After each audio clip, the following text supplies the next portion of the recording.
নমস্কার বন্ধুরা, আমি অনিন্দিতা আপনাদের সকলকে স্বাগত জানাচ্ছি। আশা করি আপনারা সবাই খুব ভালো আছেন।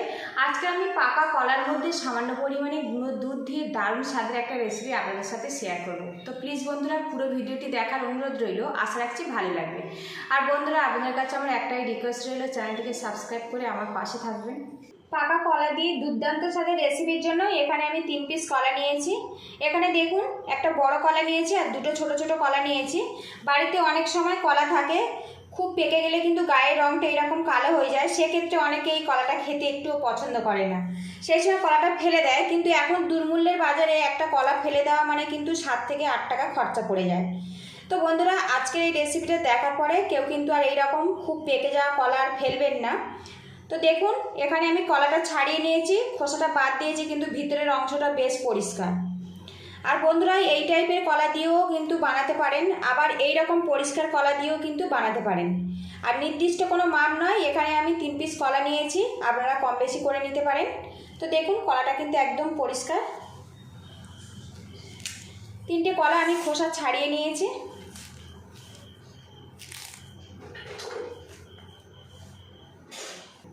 এবার কলাগুলো আমি দেখুন এইভাবে গোল গোল করে কেটে নেব। আপনারা যেমন ইচ্ছে শেপ দিয়ে কলাগুলো কেটে নিতে পারেন।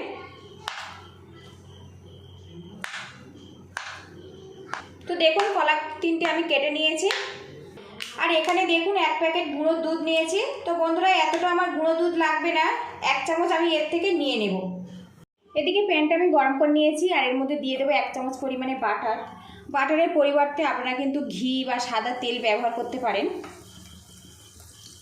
বাটারটা দেখুন বেশ গলে গেছে। এবারে এর মধ্যে 1 কাপ পরিমাণে আটা দিয়ে দেব। আটার পরিবর্তে ময়দা, সুজি আপনারা ব্যবহার করতে পারেন। পার্সোনালি আটার ফ্লেভারটা আমার খুবই ভালো লাগে, সেই জন্য এখানে আমি আটা ব্যবহার করেছি। বাটারের সাথে আটাটা একটু নাড়াচাড়া করে নেব। আটার মধ্যে যে একটা কাঁচা গন্ধ আছে না, ওটা পুরোপুরি চলে যাবে। এবারে এর মধ্যে দিয়ে দেব সামান্য পরিমাণে লবণ। আর এই আটাটা কিন্তু খুব বেশি ভাজার দরকার নেই, হালকা করে একটু নাড়াচাড়া করে নিলেই কিন্তু রেডি হয়ে যাবে। আটাটা বেশ কিছুক্ষণ নাড়াচাড়া করে নিয়েছি, এতে আটার কাঁচা গন্ধটা চলে গেছে আর এখন একটা সুন্দর গন্ধ বেরিয়েছে। এই অবস্থাতে আমি আটাটা নামিয়ে নেব। আটাটা আমি নামিয়ে নিয়েছি আর এই প্যানের মধ্যে আমি কলার টুকরোগুলো দিয়ে দেব। এবারে এর মধ্যে দিয়ে দেব 3 চামচ পরিমাণে চিনি। চিনি আপনারা যতটা পছন্দ করবেন সেই মতো দেবেন। পরবর্তী স্টেপে মিষ্টি ব্যবহার হবে, সেই জন্য এখানে আমি 3 চামচ চিনি ব্যবহার করলাম। এবারে এর মধ্যে দিয়ে দেব 1 চামচ পরিমাণে গুঁড়ো দুধ। এবার স্প্যাচুলার দিয়ে কলাটা ম্যাশ করে নেব। আর এই অবস্থাতে কিন্তু গ্যাস রেটটা একদম কমে রাখতে হবে। চিনি আর কলা একসঙ্গে ম্যাশ করলে কিন্তু একটু জল জল ভাব উঠে আসবে। এইভাবে একটু ম্যাশ করে নেব। এদিকে দেখুন চিনির সাথে কলাটা কিন্তু খুব ঝটপট ম্যাশ হয়ে গেছে। আরও কিছুক্ষণ একটু নাড়াচাড়া করে নেব। চিনির মধ্যে যে জলটা উঠে এসছে না, ওই জলটা শুকিয়ে নেব। আর এইভাবে একটু নাড়াচাড়া করে নিলে কলাটা কিন্তু একটুখানি সিদ্ধ হয়ে যাবে, গিয়ে একটু ভাজা ভাজা হয়ে যাবে। কলাটা বেশ কিছুক্ষণ নাড়াচাড়া করে নিয়েছি আর এর মধ্যে যে রসটা উঠেছিল ওটা কিন্তু শুকিয়ে গেছে। এবারে এর মধ্যে ভেজে রাখা আটাটা দিয়ে দেব। আটাটা আমি অল্প অল্প করে দেব, দিয়ে এটা কলার সাথে ভালো করে মিক্স করে নেব, দিয়ে একটা ডোয়ে পরিণত করে নেব। আরও কিছুটা আটা দিয়ে দেব।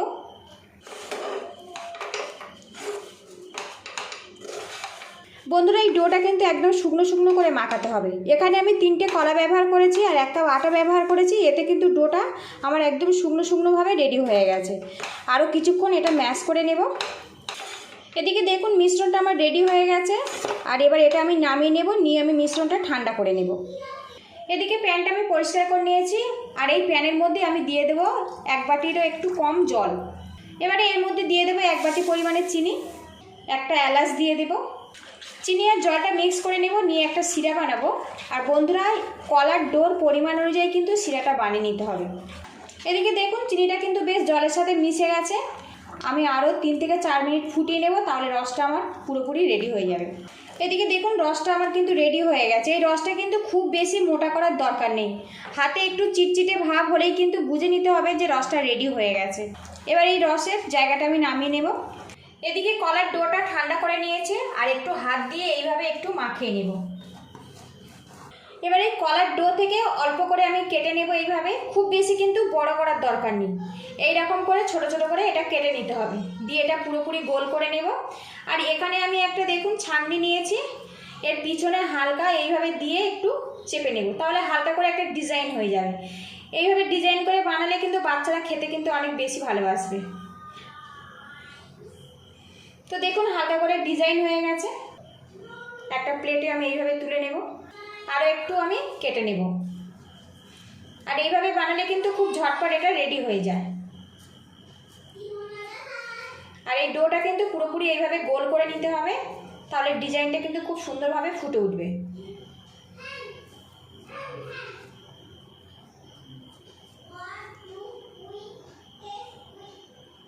তো দেখুন একটা রেডি হয়ে গেছে, এইভাবে সবকটা রেডি করব।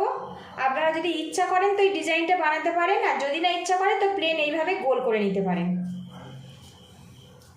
প্লেন এইভাবে নিয়ে এইভাবে গোল করে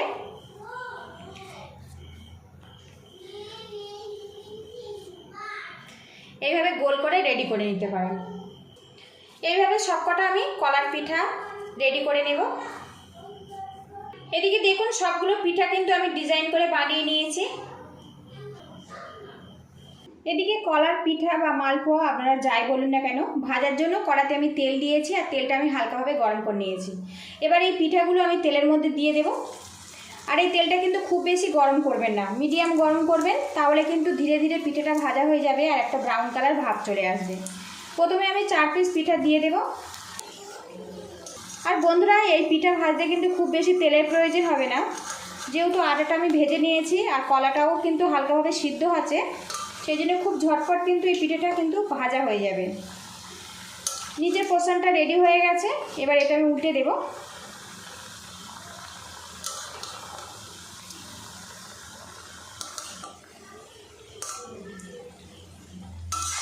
পিঠাটা কিন্তু এরকম ব্রাউন কালার করে ভেজে নিতে হবে, তবে কিন্তু খেতে ভালো লাগবে আর দেখতেও ভালো লাগবে। আর যখন দেখবেন তেলের উপরে বুদবুদটা কমে গেছে, তার মানে কিন্তু পিঠাটা রেডি হয়ে গেছে। এবার এই পিঠেগুলো আমি তুলে নেব। আর এখন দেখুন পিঠেগুলো কত সুন্দর দেখতে লাগছে। বাকিগুলো একইভাবে আমি তেলের মধ্যে দিয়ে দেব। এবার এখানে যে চিনির রসটা আমি বানিয়েছিলাম, এবারে এর মধ্যে আমি পিঠাগুলো দিয়ে দেব। আর বন্ধুরা আপনারা চাইলে কিন্তু এরকম শুকনো শুকনো করেও খেতে পারেন, কিন্তু এইভাবে চিনির রসের মধ্যে দিলে এর মধ্যে রসটা চলে যাবে আর খেতে একদম দারুণ লাগবে। রসটা ভালো করে পিঠের গায়ে একটু লাগিয়ে দেব। এদিকে দেখুন সেকেন্ড ব্যাচের কলার পিঠাগুলো কিন্তু আমার ভাজা কমপ্লিট হয়ে গেছে। এবার এগুলো আমি তুলে নেব। এবার এই রসের মধ্যে এগুলো আমি দিয়ে দেব। পিঠাগুলো আমি রসের মধ্যে দিয়ে 10 মিনিট রেখে দেবো, তাহলে খুব সহজে কিন্তু রসটা পিঠার মধ্যে চলে যাবে। তারপরে আপনাদেরকে আমি দেখাচ্ছি। আর বাড়িতে বানালে একটু বেশি সময় ধরে রাখবেন, তাহলে রসটা কিন্তু খুব সুন্দরভাবে পিঠের মধ্যে চলে যাবে। এদিকে কলা দিয়ে দুর্দান্ত স্বাদের মালপোয়া পিঠা আমার রেডি হয়ে গেছে। অনেক সময় বাড়িতে কলা নরম হয়ে যায়, বাচ্চারা খেতে চায় না, আবার অনেকে কলা খেতে একটুও পছন্দ করে না, তারা কিন্তু এইভাবে মালপোয়া বানিয়ে খাওয়াতে পারেন। এই রেসিপিটা বাচ্চাদের স্কুল টিফিনে দিতে পারেন, কিংবা বিকালের নাস্তা হিসেবেও পরিবেশন করতে পারেন, খেতে কিন্তু অসাধারণ হয়। এগুলো আমি পরিবেশনের জন্য রেডি করে নেব। আর এখন দেখুন রসটা কিন্তু ভেতরে গিয়ে বেশ ফুলে ফুলে গেছে। আর বন্ধুরা আপনাদের কাছে আমার একটাই রিকোয়েস্ট রইল, চ্যানেলটিকে সাবস্ক্রাইব করে আমার পাশে থাকবেন, ভালো লাগলে একটা লাইক দিয়ে দেবেন, আর যতটা সম্ভব শেয়ার করে দেবেন। তো একটা প্লেটে আমি নামিয়ে নিয়েছি, ওপর থেকে একটু রস দিয়ে দেব,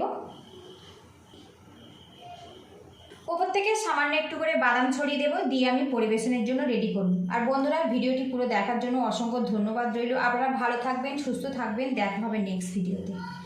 তো বন্ধুরা যারা কলা খেতে একটু পছন্দ করেন না, তারা কিন্তু এইভাবে বানিয়ে খাওয়াতে পারেন, খেতে কিন্তু অসাধারণ হয়।